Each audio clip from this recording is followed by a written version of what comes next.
So last spring I attended an ILT session through CMS.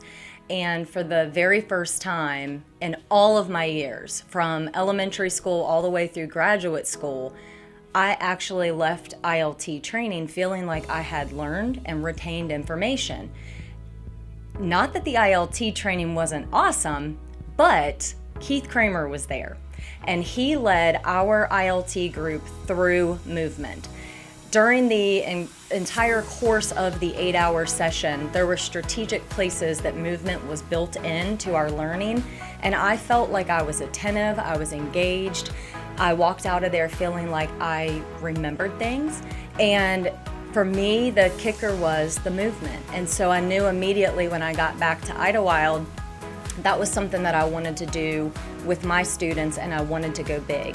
So I worked with Kim, Andrew, and Keith to be able to design 2 B3 labs for my school. We have a K2 and a 3-5 lab. We used our Title I funds to be able to purchase all of the items and resources for the labs.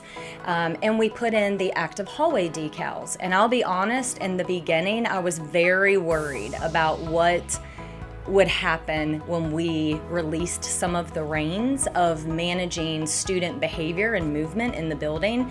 But on the very first day of school, I was blown away by the fact that our children came in and quickly, right away, began using the hallways. You can walk through the hallways at any given point during the day and you will see kids actively using the decals. There's no noise, it's purposeful, joyful noise.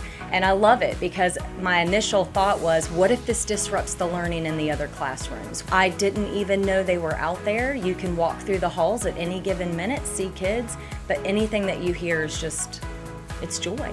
We have teachers who have created different innovative ways of utilizing B3 in their classroom where they've tied the movement strategically to academics, to academic conversations. We even have a teacher assistant who is using it in our leveled literacy intervention lab and created her own B3 card that other teachers throughout the building are now using. So from our teacher assistants through our teaching staff to myself as the principal, we have done a lot of movement focus this year. And it's been great to watch how our school has been totally transformed in just a matter of a few months.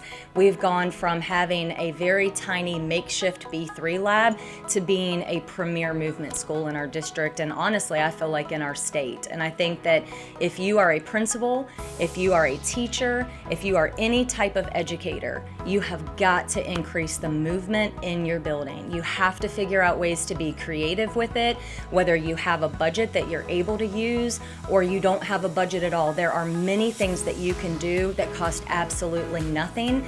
If you can print the B3 task cards and put a little bit of tape down, you can totally transform your classroom and your school building. So I highly recommend and encourage that every school leader and educator get on board with increasing movement throughout their day, because it will totally change and transform the way you do business in your school.